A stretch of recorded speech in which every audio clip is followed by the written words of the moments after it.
Night on the Galactic Railroad. Chapter 1, The Afternoon Class. So, does everyone know what this hazy white thing that people have been saying is a river or the remnants of milk float truly is? The teacher asked while pointing at a part of the large black constellation chart hanging on the blackboard, specifically where the white, misty Milky Way was. Campanella raised his hand. Then, 4 or 5 other students raised theirs. Giovanni almost raised his hand too but quickly stopped.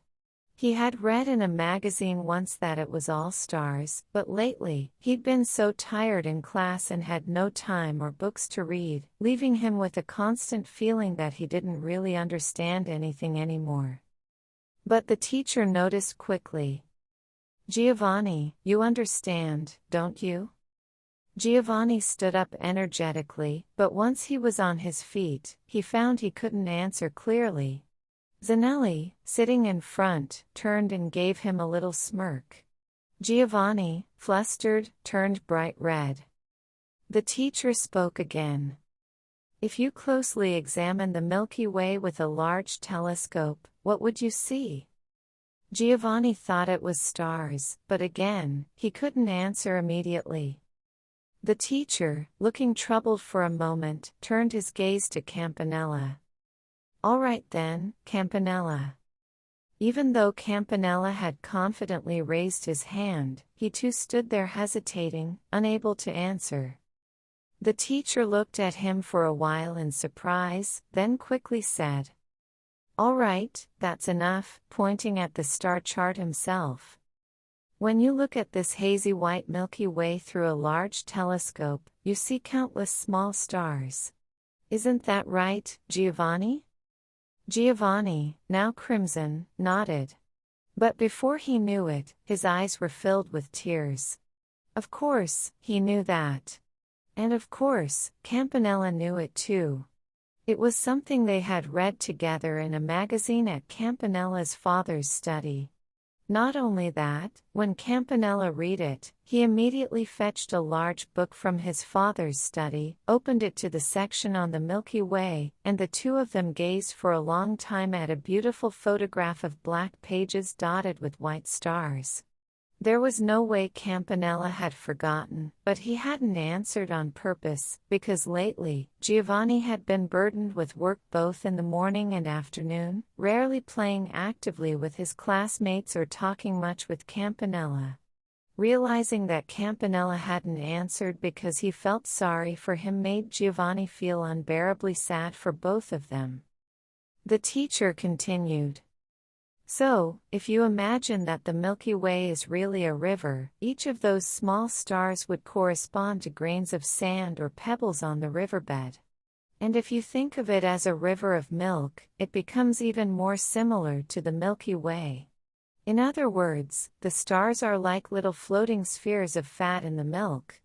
Now, what corresponds to the water of that river, you ask? That would be the vacuum, through which light travels at a certain speed, and both the sun and the earth are also floating within it. In essence, we are living in the water of the Milky Way. And just as deeper water looks bluer, when we look out from within the Milky Way's water, the farther depths appear to be filled with stars, which are seen as white and hazy. Please take a look at this model."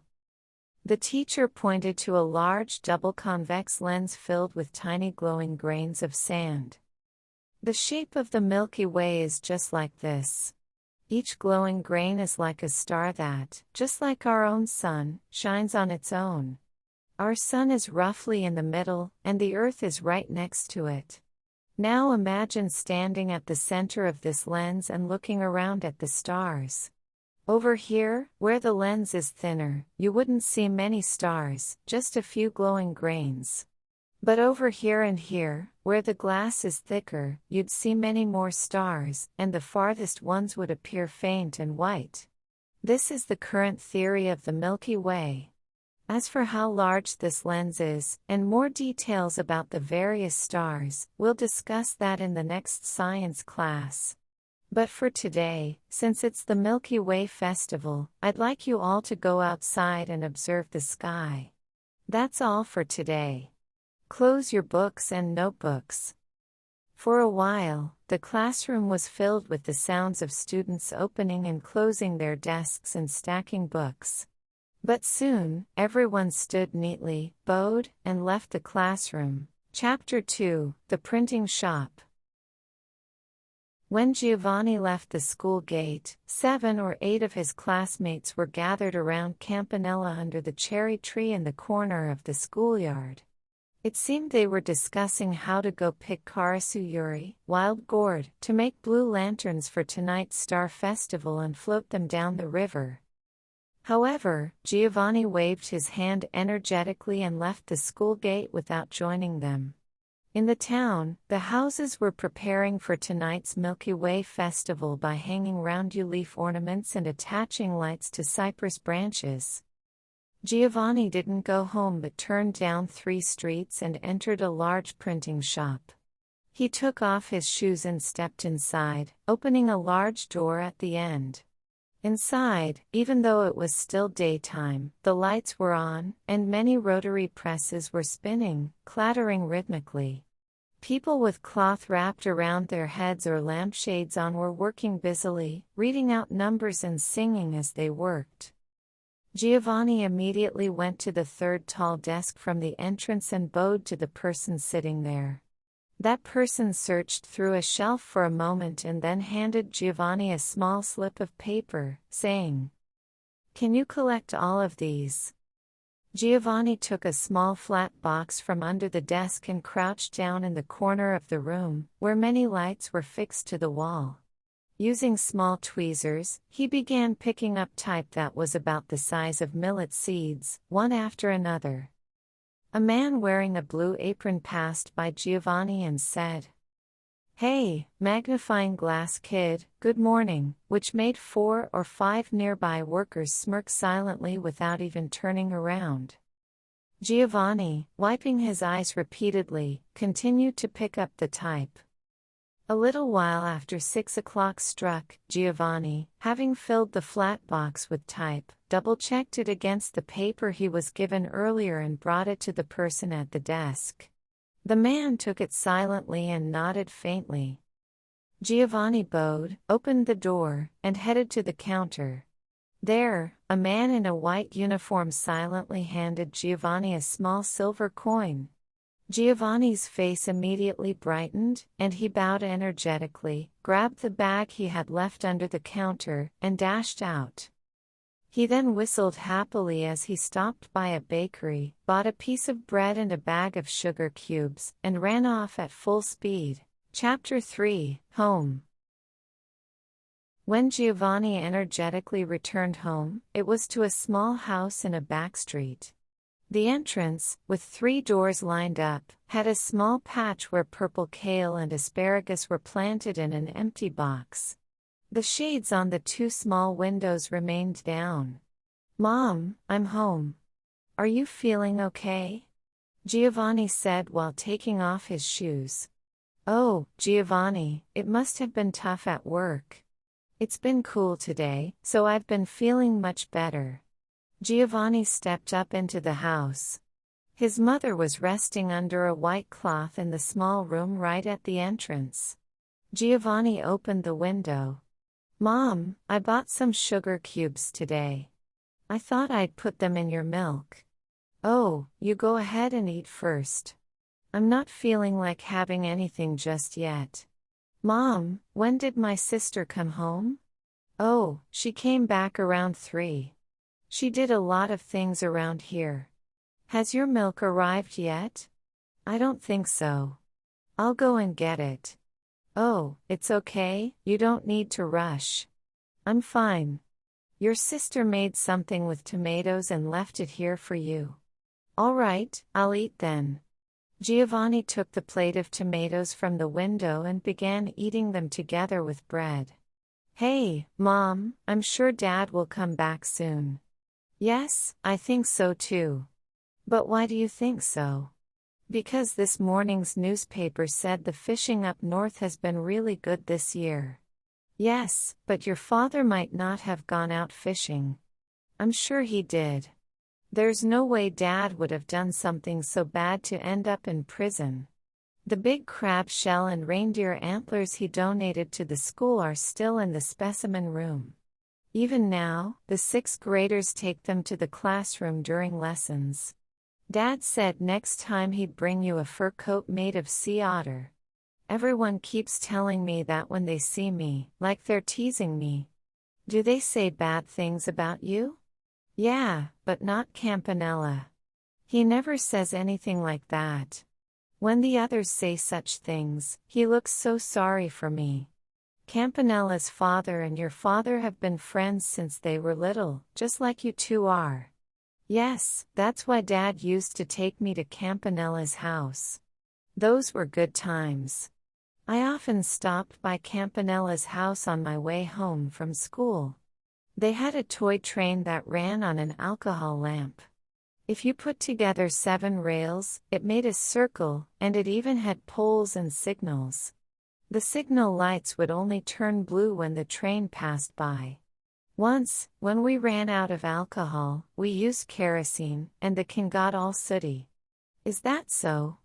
I still go there every morning to deliver the newspaper. But the house is always quiet, so quiet. Well, it's early. They have a dog named Sour. Its tail looks just like a broom. When I go, it follows me, sniffing.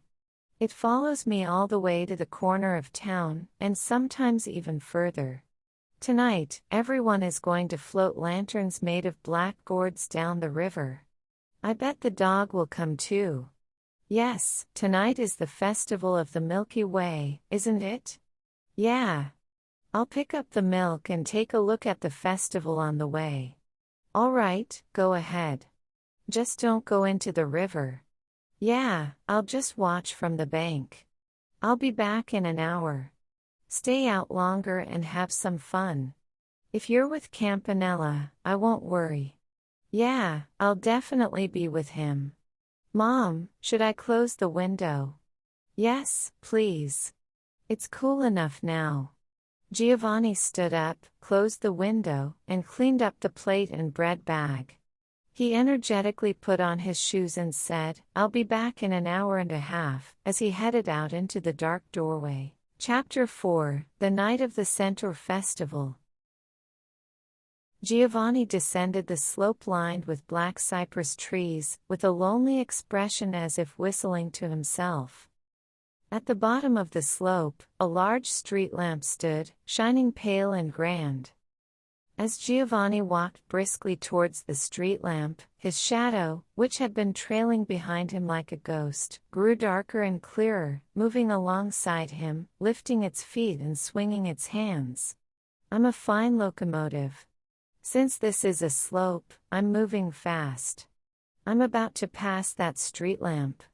Look, my shadow is like a compass, spinning around and coming in front of me, thought Giovanni, taking large strides as he passed under the street lamp. Suddenly, Zanelli, wearing a new shirt with a pointed collar, appeared from a dark alley on the opposite side of the lamp and brushed past Giovanni in a flash. Zanelli, are you going to the Carasuri floating lanterns? Giovanni called out, but before he could finish, Giovanni, your father is going to send you a sea otter coat, Zanelli shouted, almost throwing the words over his shoulder. Giovanni felt his chest tighten, and it seemed like everything around him rang with a sharp noise. What's the deal, Zanelli? Giovanni shouted back, but Zanelli had already disappeared into a house lined with cypress trees. Why would Zanelli say something like that to me when I didn't do anything? He runs like a mouse, yet he says such things. He only says it because he's stupid, Giovanni thought, hastily walking through the beautifully decorated streets filled with various lights and tree branches. In the clock shop, neon lights shone brightly, and every second, the red eyes of a stone owl turned around. Jewels, set on thick glass trays with colors like the sea, rotated slowly like stars. Beyond them, a bronze statue of a horse and rider slowly circled toward Giovanni. In the center, there was a round, black star chart decorated with blue asparagus leaves. Giovanni stared, mesmerized by the chart, forgetting everything around him. The chart was much smaller than the one he had seen at school earlier that day, but when you adjusted the disk to the current day and time, the sky at that moment appeared within the oval frame, with the Milky Way stretching faintly across the middle like a hazy belt. At the bottom, it even looked like the Milky Way was faintly exploding, as if emitting steam. Behind it stood a small, tripod-mounted telescope, glowing yellow. On the back wall, a large diagram depicted the constellations of the sky, drawn as strange beasts, snakes, fish, and vases. Could such things as scorpions and heroes really be densely packed into the sky like that? Giovanni wished he could walk endlessly through that world. He stood there for a while, lost in thought. Suddenly, he remembered the milk for his mother, and Giovanni left the shop. He walked through the town, puffing out his chest and swinging his arms wide, though still feeling the tightness of his jacket on his shoulders. The air was so clear that it flowed like water through the streets and shops. All the streetlights were wrapped in blue fir and oak branches, and the 6 plane trees in front of the power company were lit with countless small lights, making the area look like the city of mermaids. Children, all dressed in new, folded clothes, Blue Star whistling tunes, shouted, "Centaurus, bring down the dew," or played with blue magnesium fireworks, all having a good time. But Giovanni, his head hanging lower and lower, thought of things entirely different from the surrounding bustle as he hurried toward the dairy. Soon, Giovanni reached the outskirts of town, where several poplar trees stood tall, floating against the starry sky. He entered the black gate of the dairy, stood in front of the dim kitchen that smelled of cows, and, taking off his hat, said, "Good evening." But the house was silent, as if no one was there. "Good evening, excuse me," Giovanni said again, standing straight and calling out. After a moment, an old woman came out, moving slowly as if unwell. She muttered something, asking what he wanted. Today the milk didn't arrive, so I came to get it," Giovanni said with all the energy he could muster. "There's no one here right now, so I don't know. Please come back tomorrow," the woman said, rubbing the area under her red eyes and looking down at Giovanni. "My mother is sick, so I need it tonight." "Then come back a little later," the woman said, as if she were about to leave. "I see. Thank you," Giovanni said, bowing and leaving the kitchen. As he was about to turn the corner of the cross-shaped street, he saw, in front of the general store near the bridge, a group of 6 or 7 students, their black shadows and pale shirts blending together. They were whistling, laughing, and holding karasuri lanterns. Their voices and whistles were all familiar. They were Giovanni's classmates. Giovanni felt his heart race and almost turned back, but then steeled himself and walked toward them even more resolutely. He was about to ask, "Are you going to the river?" But his throat felt tight. "Giovanni, your sea otter coat is coming," Zanelli shouted again. "Giovanni, your sea otter coat is coming." The others echoed immediately. Giovanni turned bright red and, not even knowing if he was still walking, hurried past them. Among them was Campanella. Campanella, with a slightly sad smile, looked at Giovanni as if to say, "I hope you won't get mad." Giovanni, as if fleeing, avoided Campanella's gaze, and soon after, they all whistled together. When Giovanni turned around as he reached the corner, he saw Zanelli looking back as well. Campanella, too, was walking toward the barely visible bridge in the distance, whistling softly. Feeling indescribably lonely, Giovanni suddenly began to run. A group of small children, hopping on one leg and shouting as they cupped their ears, thought Giovanni was running for fun and cried out in delight. Before long, Giovanni hurried toward the dark hills. Chapter 5. The Pillar of the Weather Wheel. Behind the pasture, there was a gentle hill, and its flat, dark summit appeared faintly, lower than usual, stretching beneath the Great Bear constellation in the north. Giovanni kept climbing up the small path in the little grove where dew had already fallen. The small path was dimly lit in a single line by starlight, winding through the dark grass and variously shaped thickets. Some tiny insects were emitting a bluish glow, and certain leaves appeared translucent blue. Giovanni thought it looked like the light of the carrosserie lanterns that everyone had carried earlier. After passing through the pitch-black grove of pine and oak, the sky suddenly opened wide, and Giovanni could see the Milky Way stretching faintly from south to north, as well as the pillar of the weather wheel at the summit. Flowers, perhaps bellflowers or wild daisies, bloomed all around as if their fragrance was drifting out from a dream. A bird passed overhead, singing continuously as it flew across the hill. Giovanni reached the summit beneath the pillar of the weather wheel and flung his weary body onto the cool grass.